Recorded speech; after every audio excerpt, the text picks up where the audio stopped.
All right, time to welcome a very special guest to the studio. We say hello to Miss Kansas, Ayanna Hensley. Hello. Hello, JJ. How are you doing? Great, nice to see you again. You too. Happy New Year. You too as well. Again, we had this conversation as you were coming in the studio.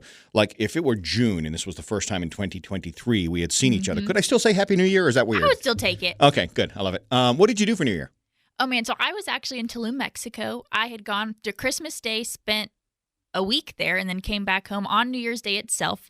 If we're being adults, I really don't recommend coming back off New Year's Eve. I was very tired, but it was a blast. I was really happy to go, and that was my first time going out of the country, so that was a nice brain break after Miss America itself. I love it. Well, okay, you mentioned it. Let's jump right to it. Yeah. Miss America, out on the East Coast in Connecticut, yeah? Yes, in Uncasville. Okay, at Mohegan Sun. Yes. Great casino. It was beautiful. I didn't know what I was expecting. Yeah. We came in, so we had stayed at New York for a couple of days as a class of title holders. We did a bunch of stuff in New York. We can dive into that if you want. And then we came into Connecticut, and it was dark. It was so dark outside. And then we walk inside, and it just came to life. And it was really cool to see it in person for the first time. Nice. You on TikTok?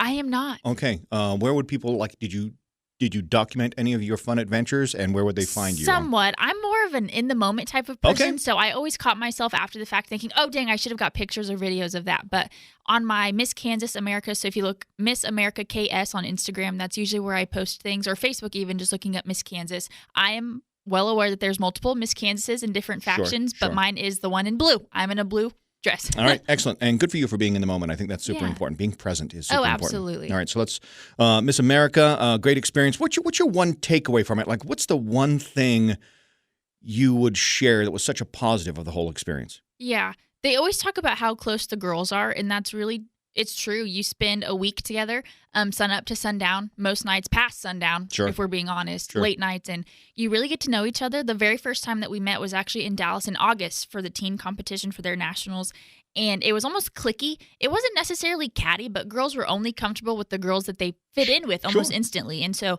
you got to broaden out a little bit, and I got closer with several of the other girls that I didn't really get to talk to in Dallas, so it was really cool.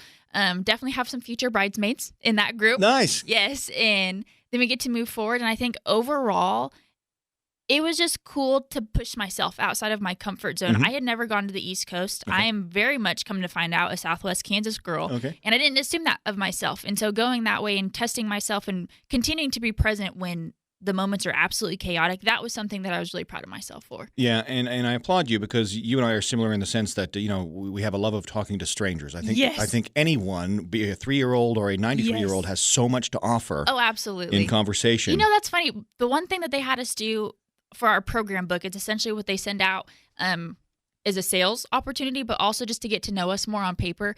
And in my book, they asked us, what was the best advice you've ever received? And I said, to talk to strangers. You learn more about yourself just talking to anyone and everyone, because your experiences only go so far as you do. Yep. And so it just brings in that extra perspective. One of the things I wrote on the inside of a book I gave my daughter after she graduated high school was, don't be afraid to ask a stranger how they're doing. Oh, absolutely. You know, it could totally make their day. So it sounds like a great time. You're back, Yes. and now you're focusing on a teen pageant, which Yes. is moving this year. It is. That was very controversial. But what happened was our teen program got so big, it just would no longer be contained into Pratt, Kansas itself. Miss Kansas will absolutely stay there, but it's Right. exciting for the teens because they're moving forward, and we're having the venue at the WSU Metroplex Nice. in March. Oh, fun. Yes. Okay. And what can we expect? And basically, this is teens from all over the state of Kansas. Yes, absolutely. Okay. So they come in. We have teens from all over the place. I think we're over 20 contestants. Okay. Yes, coming in. And I actually got to go to their workshop this past weekend, and it was really cool to see some of them come out of their shell and to really talk about the things that they're advocating for. Right. And it's a powerhouse. It's a bright group of girls. I bet I'm it very is. excited. And that's the thing I love about pageants, and we've talked before about how I've had some pageant experiences as MCs and within the pageant circuit itself back in Virginia. I see it for what it's worth, and I think Yes. on the outside, people look at pageants and they kind of roll their eyes a little bit, but it's so empowering for young It women. really And is. it's such an amazing and I think necessary part of our culture. Oh, yeah. Because we need to empower each other and lift each other up, and this is one of those things where it happens. Yes, and we empower. And another stereotype with pageants or just competitions in general is that if you lose, you've lost. Right. But for me, I wasn't a finalist at Miss America. I knew I did my absolute best, and I had states representatives from all over the place telling me I should have, but I didn't care because my roommate won.